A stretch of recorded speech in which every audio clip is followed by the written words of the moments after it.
do is kill ourselves Crips when all we do is kill Crips. That's why we turn criminals. That's why we turn criminals.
Welcome back. It's your host, Gabe Morales. I took a little break, but as promised, I've come back to you with some very interesting topics for the rest of the year. You know, there is a saying, truth lies in the eye of the beholder.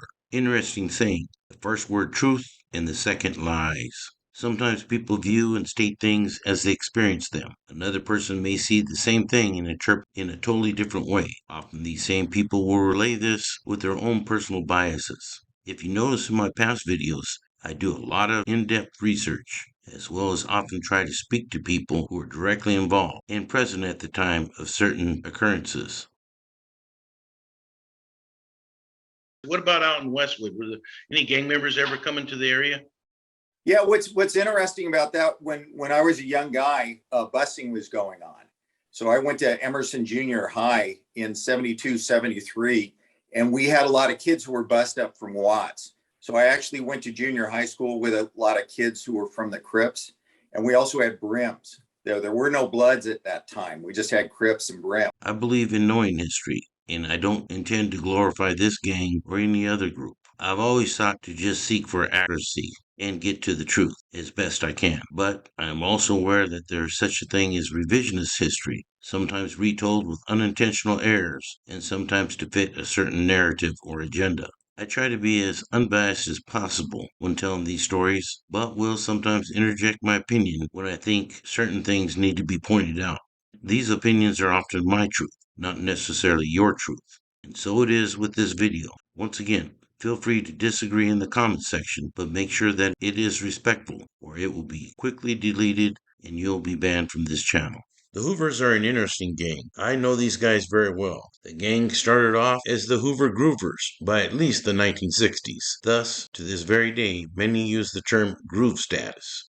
Recently, I've been watching some videos about the Hoovers and their history, and there's a lot of videos out there that claim to know the truth about their true roots. Now, I had planned on doing a couple of videos on Hoovers in the Northwest, but first I'd like to lay down some groundwork on the history of the gang that I know of. And I've spoke to a lot of the triple OGs, a lot of the guys there from the beginning. But even still, when you listen to their interviews and read about them in books, seldom do they agree on many things. So sometimes you have to take what they say with a grain of salt. Not even Five Deuce Hoover OG Tony Stacy, who I had at Folsom Prison, and who was a member of the Consolidated Crip organization, knows for sure. I believe that Tony Stacy only landed in the California Youth Authority, Paso Robles, in 1975 when he was a teenager. And like I said, the Groovers started in the 1960s. I believe he first hit CDC in 1981 when he's 23 years old, when a double homicide case was pinned on him. Joseph Stanley, aka Hoover Joe, is currently incarcerated in the California Department of Corrections due to a double homicide conviction, which he claims to be innocent of. He is currently 67 years old, only a few years older than me, which means he had a date of birth of about 1957, maybe 1956. So if he started the Hoover Crips, he would only been about 15 years old in 1972. As I stated before, he definitely didn't start the Hoover Groovers, but I give him his props that he was part of the early Hoover Crip transformation. You can hear his take on a new channel called Under the Groove, hosted by OG Bub, for more on that. Anytime I hear somebody talk about gangs, I always take into account their background and experiences, their criminal records, and also their date of birth. As you know, I've done a lot of research and talked to a lot of OGs. And some of the guys I hear on YouTube spitting out history were not even born yet. So they're only repeating what they heard, sometimes with bits of truth and sometimes greatly exaggerated. I have to say that after watching dozens of videos on the internet about them, I'm not sure how some of these guys got their information. For instance, the word CRIP did not stand for Community Resources for Independent People, nor did it stand for Community Revolution in Progress, as I'll cover here shortly. One thing that almost everybody agrees on is that Raymond Washington was the undisputed founder of the Crips, not in the heart of L.A., but in the heart of South Central L.A. But he was not the founder of the Hoovers, nor is there any proof of two individuals named Larry Big Loc Hoover, which I believe came from the street, but might be his moniker, or Robert Little Bobby Lawrence, who some state co-founded the Hoovers. It's kind of like Stanley Tookie Williams. He was not a co-founder of the Crips either. He was a very early Crip. There's a difference. I believe some of the stuff I hear and see is just plain made up.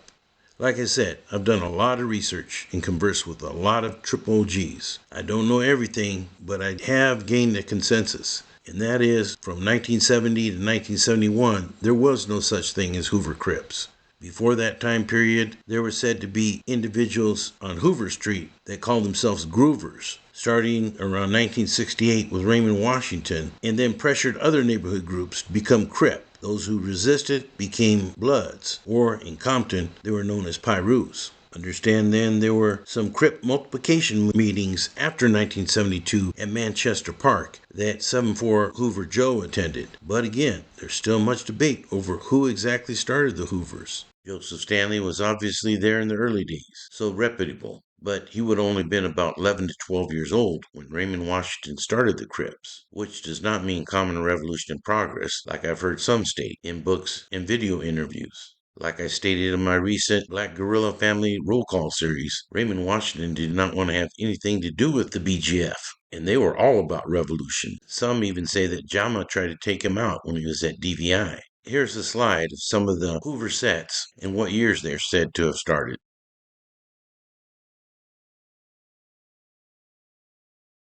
I've heard some say that some of the Hoover Groovers became 9 Deuce Hoover Crips around 1973. I believe Hoover Joe was a 7-4 Hoover around 1973. I was never a gang member. I was never a Hoover. In fact, I used to joke with them and tell them that I was a Hoover remover. Sometimes they just looked at me and sometimes they laughed.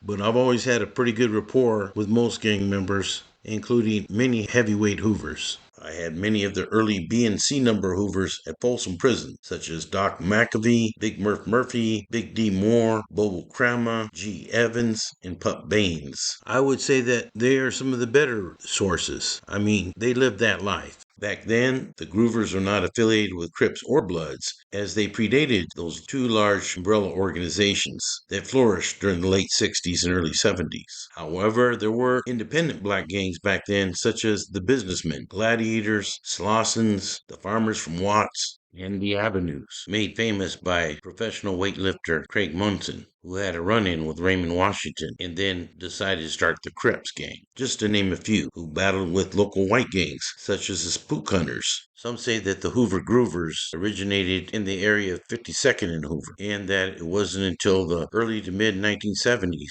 that the Hoover Groovers became Hoover Crips. It is my understanding that there was almost a little war when Little Chocolate from the Groovers was shot and killed, and several other Groovers were hurt. I don't believe that Little Chocolate was killed by the West-Side Crips, as I've heard some say. However, I believe there was an attack made by early West-Side Crip OG Curtis Buddha Morrill and his homeboys. Morrill was Stanley Tookie Williams' enforcers. I've been told by several sources that a meeting was called and that an uneasy truce was made as the Hoovers and the West-Side Crips joined forces to fight a mutual enemy, the Figueroa Boys. The Ransom brothers seem to come up a lot. There was Andre Ransom, Daryl Ransom, Sam Ransom, and Joe Ransom, maybe even more. Most recognize that Frank Moo Moo Jones was an OG 107 and that he was a good fighter and was said to knock a lot of guys out. I've heard some say he started the 107 Hoover set. Others debate that, but most agree that he solidified 107th the Hoover Crips. Andre, a.k.a. Ani, a.k.a. Little Moo Moo Jones, the younger brother of Crip OG Erskine Jones, original West-Side Crip, and Frank Big Moo Moo Jones from 107 Hoovers, shot and killed on January 4th, 1979. I've heard some say that it was by the 90s Hoovers, and because of this, they turned into Rolling 90s Neighborhood Crips. I've also heard others say that he was killed by an underground Crip from the Rolling 100s. Either way, it caused a lot of animosity between Hoovers and other Crips. Some 107s still claim Crip today, as some 5 Deuce, which we'll talk about later. I've been told that a lot of 9 Deuce later hung out on 101st Street, where John Singleton lived, and that Singleton, as well as many other people, moved over to 107th Street, which was known for a lot of action, a lot of drugs, and a lot of fights. So evidently, Singleton drew from a lot of his experiences from there for plots in his movies. But even he was only born in 1968 when the Crips barely started. He did, however, see the impact in the black community of the 1980s crack epidemic / gang era that spread across the United States to places like Portland, Oregon, and Seattle, Washington. Today, the Hoovers will often use the index finger with the middle finger pointed down and the thumb behind them for H, which is the first letter of their gang name, Hoovers. They'll also often use the funk song, One Nation Under a Groove by Funkadelic, put out in 1978, as their official theme song. And there is a version of it called Groove Gang, which I'll play a little sample of here. And if they put us in jail? Fuck it. Stash box properly placed in the cockpit. Steady mobbing, no politics in the gossip. It's a groove man round here, nigga, watch this.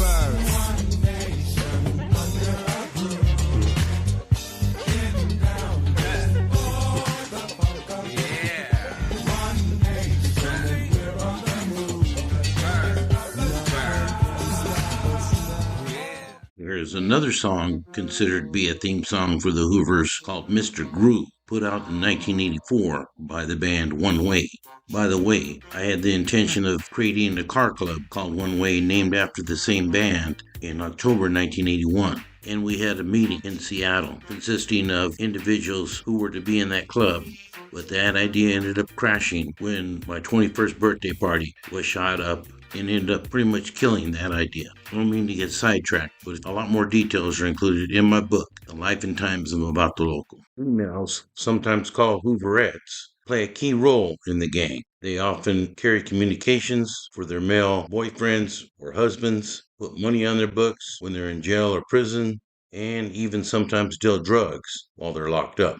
I interviewed several Seattle area Hoovers in the 1980s through 90s that told me that they were part of OG Ricky Ross's network, the drug dealer, not the rapper, and that this was often referred to as the Hoover Connect, as he had a direct connection to drug cartels down in Central and South America. But Ross denies he was ever a gang member. He states that he just dealt dope to some of them because he grew up around them. Around 1994, most of the Hoover sets decided to drop the Crip identity from their name since they were in conflict with nearly every other Crip gang in the area, including East Coast Crips, Main Street Crips, Rolling 60s, and Raymond Avenues, etc. I believe that the 7-4 Hoovers were the first to replace Crip with criminal, but the 5 Deuce Hoovers never changed their name and have always maintained their gangster Crips identity. I believe they did this because they needed more Crip allies around 52nd Street than enemies. The 74th and Hoover became a stronghold for the gang, and they also became very strong around the King County, Seattle area, as well as the Portland, Oregon area. In addition to Washington, Oregon State, Hoover sets have been found all over the United States. I've been told they've been found in Houston, Texas, Oklahoma City, Alabama, Mississippi, and the East Coast. I'm not sure how deep they are, so let me know if that's true or fake news. So that's about it for this episode. I got a lot of possible projects listed, so let me know what subjects you'd like to hear. Please hit that like and subscribe to help me push past that 14,000 mark, and then hopefully 15,000 and beyond. Once again, thanks for your support and thanks for your respectful comments. For now, this is Gabe Morales signing off for Gangsters, Cops, and Politicians.